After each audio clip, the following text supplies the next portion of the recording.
There's a moment that feels like freedom. You say no. You don't explain. You don't soften it. You don't negotiate with someone's disappointment the way you used to. And for a few seconds, it feels clean. Not happy, not inspiring. Clean. Like you just stepped out of something you've been breathing for years. But then, something else appears. Not relief. Heat. Irritation you didn't expect.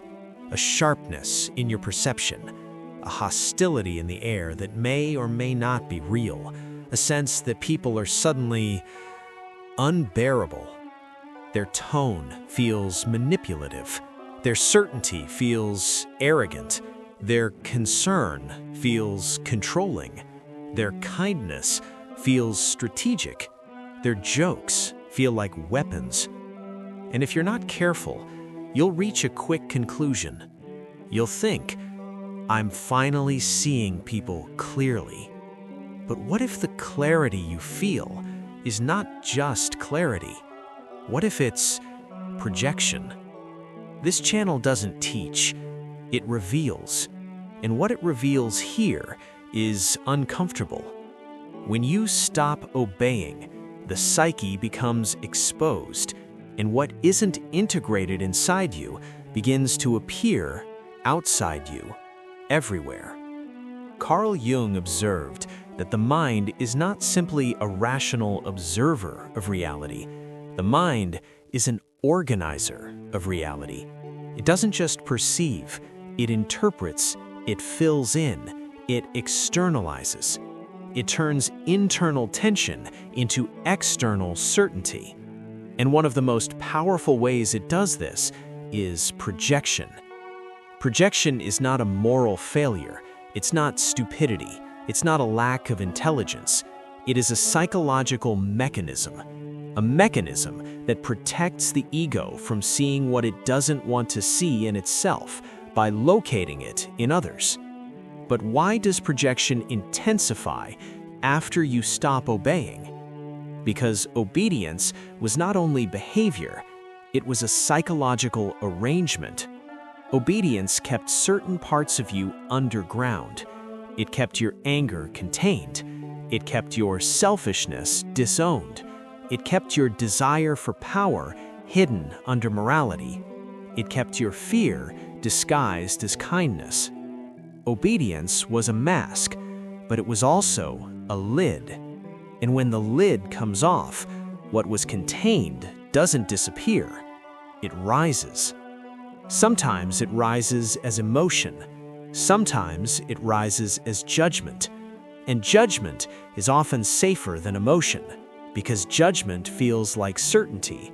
Emotion feels like vulnerability. So after you stop obeying, you might not immediately feel your own fear, guilt, anger, need, or ambition as your own. You might see it everywhere else. You might start noticing ego in everyone. You might start noticing manipulation in everyone. You might start noticing control in everyone. And some of that might be real, but the intensity of your perception is the clue. Because the world did not suddenly change overnight. You changed. The lens changed. Before you stopped obeying, you were oriented around agreement. Your psyche had a main goal: maintain belonging. So it filtered perception in a way that supported that goal. You overlooked certain things. You minimized certain insults. You rationalized certain demands. You translated control into care. You translated pressure into responsibility. Not because you were blind, because you needed to survive inside a relational economy. You were rewarded for being easy. You were punished for being inconvenient. So your perception adapted to protect the role. Jung would say this is how the persona operates. It is a social interface designed to keep you acceptable. An acceptable self cannot afford to see too clearly what would force conflict. So you didn't see, or you saw, but you didn't allow yourself to feel what you saw. That is an important distinction. Many obedient people are not unaware. They are disassociated from their awareness. They notice, then immediately moralize it away. They feel discomfort, then immediately blame themselves for reacting. Obedience trains you to distrust your own perception, because trusting your perception would mean acting, and acting would mean conflict. So you learn to soften, to explain, to accommodate, to keep the peace. Then, something happens. You stop. You withdraw your compliance. And suddenly, the psychic economy changes. The persona no longer has the same job. The old strategy, be agreeable, be good, be safe, no longer organizes your behavior. So the mind is no longer filtering reality through the same need. And that can feel like awakening. You see more, but the moment you see more, you also become more exposed to what you avoided. You are now in contact with the raw material that obedience kept underground.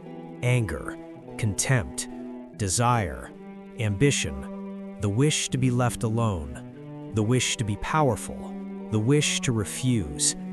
And if you have not integrated these parts, you will fear them. Not consciously, you will fear what they could make you become. So the psyche does something clever. It places them outside. It tells you, you're not angry, you're just surrounded by idiots. It tells you, you're not controlling, everyone else is controlling.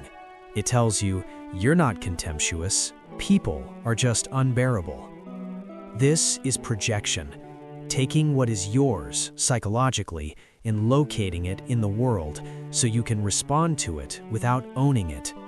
But after you stop obeying, projection becomes more intense because the internal pressure rises. Obedience was a dam. It kept the shadow contained.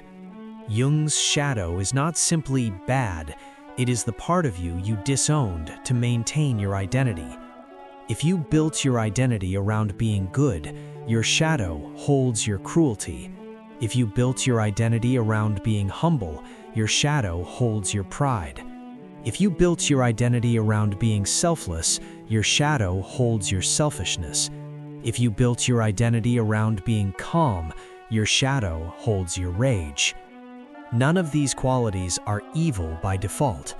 They are human, but they become dangerous when they are disowned, because disowned qualities don't become neutral, they become autonomous. They act through you in distorted ways. And one of the ways they act is through projection. So after you stop obeying, you may think you're finally seeing the truth about people, but you may also be seeing the truth about yourself without realizing it. Here is where it becomes uncomfortable. When you were obedient, you were rewarded for being morally correct. You were praised for being patient, understanding, mature. So your ego identity was built around being the kind of person who doesn't cause harm, the kind of person who doesn't need power, the kind of person who is above petty dynamics. That identity is clean. It feels safe. It also requires denial, because no human being is above power. No human being is free of manipulation. No human being is pure. So you kept those forces underground. You projected them outward. You saw other people as selfish while you remained the good one. You saw other people as needy while you remained the strong one. You saw other people as controlling while you remained the reasonable one. Obedience kept that arrangement stable because you were not acting on your own desire, you were acting on what was expected. So the shadow remained contained. But when you stop obeying, you begin to act, you begin to choose, you begin to assert. And assertion brings the shadow closer to the surface, because assertion is power, not in the dramatic sense, power in the simple sense of influencing reality. And if your identity is built on being not like that, Power feels dangerous, so your psyche becomes vigilant. You become hyper-attuned to power dynamics around you. You start noticing micro-control everywhere. You start noticing subtle guilt trips everywhere. You start noticing manipulation in small phrases. You begin reading the world like a battlefield. And some of it is true, but some of it is a defense. Because if the world is full of manipulators, you can justify your withdrawal. And if your withdrawal is justified, you don't have to confront the guilt of becoming less obedient. This is the first hidden dynamic. Projection becomes an ethical shield. It protects you from the discomfort of your own change. Instead of saying, "I'm afraid of being seen as selfish," you say, "People are controlling." Instead of saying, "I'm uncomfortable with my own anger," you say, "Everyone is aggressive." Instead of saying, "I want power," you say, "Everyone else wants power." It's not lying, it's displacement. And displacement feels like truth because the mind can always find evidence. Projection is persuasive. It can always point to something real because people do manipulate, people do control, people do use moral language as weapons. But projection selects and intensifies. It makes the evidence feel universal. It makes it feel like everyone is that way. And once that happens, your psyche becomes lonely because you are surrounded by enemies. Even if you never say the word enemy, you become surrounded by threats. You start feeling that closeness is dangerous, that intimacy is bargaining, that every interaction has a hook. This is why some people after awakening become cynical. Not because they became wise, because their shadow is active and unintegrated. Jung would say, what you hate most intensely in others often points to something you cannot accept in yourself. This doesn't mean the other person is innocent. It means the intensity of your reaction is not only about them. And after you stop obeying, your intensity tends to increase because you are no longer anesthetizing yourself with compliance. Compliance numbs. It keeps emotional conflict low by keeping your needs low. When you stop obeying, your needs rise, your boundaries rise, your desire rises, so the psyche becomes more alive. And more alive means more reactive. That reactivity is not a failure. It is energy returning to the system. But energy without integration becomes projection. So you might start seeing weakness everywhere because you are terrified of your own vulnerability returning. You might start seeing dependence everywhere because you fear how much you used to depend on approval. You might start seeing performers everywhere because you are ashamed of how long you performed. You might start seeing people pleasers everywhere because you are angry at yourself for having been one. This is why projection often increases right after a major shift, because major shifts destabilize identity. And when identity is unstable, the psyche tries to restore coherence. One way it restores coherence is by creating a clear external narrative. If the world is the problem, you are coherent again. You are not confused, you are just surrounded by the wrong people. This narrative is seductive. It is also incomplete because it turns your inner complexity into a simple story, me versus them. And that is exactly how the psyche avoids integration. Jung would say the goal is to withdraw projections, not to pretend others are perfect, but to reclaim what is yours, to notice what you are seeing outside as a mirror, because as long as you keep the projection outside, you remain stuck, you remain reactive, you remain in conflict with a world that will never fully change. So after you stop obeying, you may feel like you are constantly encountering people who trigger you, people who push, people who demand, people who guilt trip, people who try to control the narrative. And you may be right, but there is another layer. The reason they trigger you is because you are no longer willing to play your old role. and the old role is still alive inside as an expectation, a self-expectation. You still believe somewhere that being good means being compliant. So when someone pressures you, it doesn't just feel like pressure, it feels like a test of your morality. Will you be the good person again? Will you explain again? Will you soften again? Will you carry the emotional burden again? And because you are resisting, you feel tension. That tension becomes anger, but anger feels dangerous for the obedient self, so the psyche projects. It says, they're the aggressive ones, they're the unreasonable ones, they're the problem. This is the second hidden dynamic.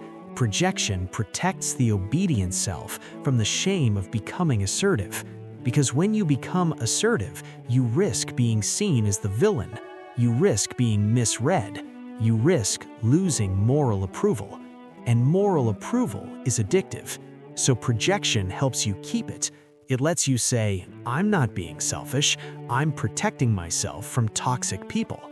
Sometimes that is true, but sometimes it is a way to avoid a deeper question. What part of me still believes I need permission to choose myself? Projection is also intensified by something else, the collapse of the old social mirror. When you were obedient, you were reinforced. People confirmed your identity by responding predictably. They liked the role. They relied on it. So your sense of self was stabilized by feedback. When you stop obeying, the feedback changes. People get confused. They react differently. They withdraw approval. They become colder. And without that mirror, your identity feels shaky. So the psyche looks for another mirror, a negative mirror. If you can see others as clearly flawed, you can feel more coherent. You can feel superior without admitting it. You can feel stable because at least you know what you are not. This is why people in the post-obedience phase can become unusually judgmental. Not because they became bad, because they lost a stabilizing identity and replaced it with an oppositional one. I am not like them. Oppositional identities are tempting. They give quick coherence, but they are still identities, still personas, still masks, just masks built from critique. Jung would say, beware the persona of insight, because it often carries contempt. And contempt is not wisdom. Contempt is usually pain that found a target. And after you stop obeying, pain is abundant. Pain from realizing how much you gave. Pain from seeing how little of it was reciprocated. Pain from understanding how your kindness was used. Pain from recognizing that you weren't simply good. You were conditioned. That pain needs somewhere to go. Integration would ask you to let it exist inside you without immediately turning it into a verdict on others. But the psyche often chooses a faster path. It externalizes. It turns your pain into a story about how everyone is manipulative, everyone is asleep, everyone is toxic. Again, there is truth in that sometimes, but the everyone is the clue. The universalization is projection. So how do you know you're projecting? Not by asking whether the other person has flaws. They do. You know you're projecting when your reaction has a particular quality. It is immediate. It is total. It is moral. It feels like the person is not just wrong, but dangerous. It feels like their existence is offensive. It feels like you must distance yourself completely, and distance becomes righteousness. This is where post-obedience projection becomes a new cage, because you stop obeying, but you don't become free. You become hypervigilant. You don't live for others anymore, but you also can't relax. You're always scanning for manipulation, always decoding, always preparing. You start living inside a worldview where intimacy is a threat, and if you live there long enough, you will become lonely. Not the loneliness of solitude, the loneliness of distrust. Jung would say, projection creates a hostile world, and a hostile world keeps you defended. Defense feels safe, but defense blocks life. This is why the phase after stopping obedience is so paradoxical. You did something courageous. You withdrew from the old contract, but now you're facing the raw psyche that was hidden underneath. And raw psyche is messy. It includes aggression. It includes desire. It includes the urge to control. It includes superiority. These are qualities you don't want to admit, especially if your identity was built on being good. So you see them outside. You criticize them in others. You feel disgusted by them. But the disgust is often the shadow asking for recognition, not to act it out, to integrate it. Integration does not mean becoming cruel. It means becoming honest about what exists in you, because what exists in you will otherwise control you indirectly, and indirectly it controls you through projection. So when you stop obeying and suddenly everyone feels more triggering, ask what changed. Did the world become more manipulative overnight? Or did you stop numbing yourself with compliance and now you can finally feel the power dynamics you used to swallow? That question is uncomfortable because it means your anger isn't only about them. It's about the years you stayed silent.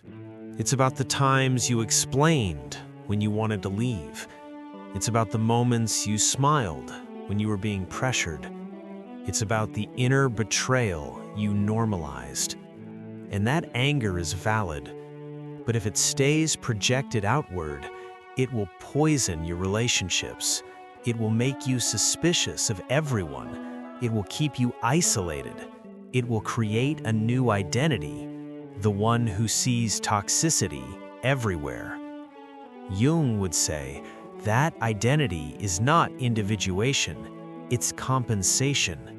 Individuation is withdrawing projections, not becoming blind to others' flaws, but recognizing what in you is responding so intensely. Because you don't just project negative qualities, you also project strength, you project confidence, you project freedom, you project charisma. Sometimes you become obsessed with certain people, not because they're perfect, but because they are carrying a part of you that you disowned. The part that can say no without guilt, the part that can be selfish without apologizing, the part that can disappoint others and survive. You see that in them and you feel drawn. That too is projection. So after you stop obeying, you might also start idealizing people. You might see them as embodiments of what you wish you were. And that idealization can become another way to avoid integration. Because as long as freedom exists outside you, you don't have to build it inside. So projection is not just conflict, projection is displacement of self. The self is split, and the pieces are scattered into the world. You chase them, you fight them, you admire them, you resent them, but you don't own them. And not owning them keeps you unstable. That instability is why the post-obedience phase is often so emotionally intense.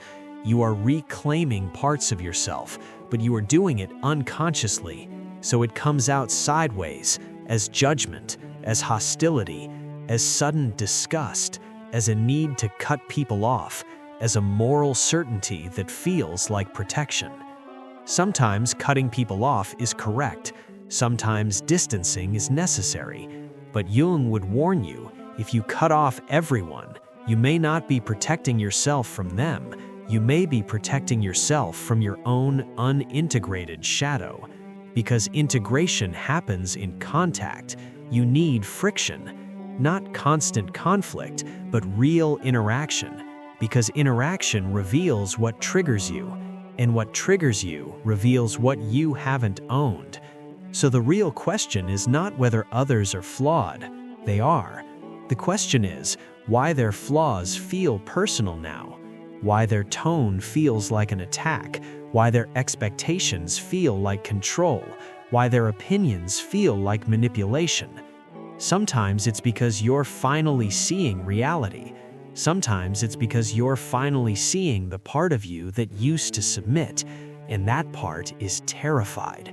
Terrified of going back, terrified of losing the new boundary, terrified of being pulled into old scripts, so it becomes vigilant. And vigilance projects, because projection is faster than feeling. Feeling would require you to sit with your own aggression, to admit your own desire to dominate sometimes, to admit your own contempt sometimes, to admit your own wish to punish.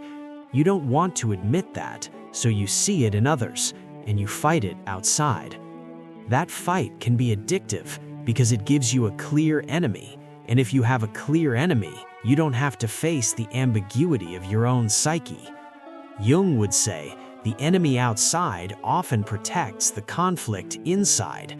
So if you're in this stage, if you stopped obeying and suddenly you feel triggered by everyone, irritated by everyone, disappointed by everyone, there is a chance you are not simply becoming wise. You may be becoming exposed. Exposed to your own disowned power, disowned anger, disowned selfishness, disowned desire. That exposure is not failure, it is material for integration. And integration doesn't make you naive, it makes you less reactive. Because once you own your shadow, you don't need to see it everywhere. You can still recognize manipulation, but you won't need to hate it to feel safe. You can still recognize control, but you won't need to moralize it to justify your autonomy. You can still recognize games, but you won't need to build your identity out of being the one who sees games. This is where Jung's lens becomes quiet and brutal. The psyche doesn't want you to be nice, it wants you to be whole. And wholeness includes owning what you would rather criticize, not acting it out, owning it. Because what you own becomes available to consciousness, and what becomes available can be handled. What remains unowned will handle you. So here is the question that this video leaves you with. The next time someone triggers you and your mind immediately says, they're manipulative, they're controlling, they're toxic, ask yourself quietly, without trying to be morally correct, am I seeing them? Or am I seeing the part of me that I'm still afraid to admit exists? And if I stopped obeying, what part of me is still trying to make my freedom feel morally justified?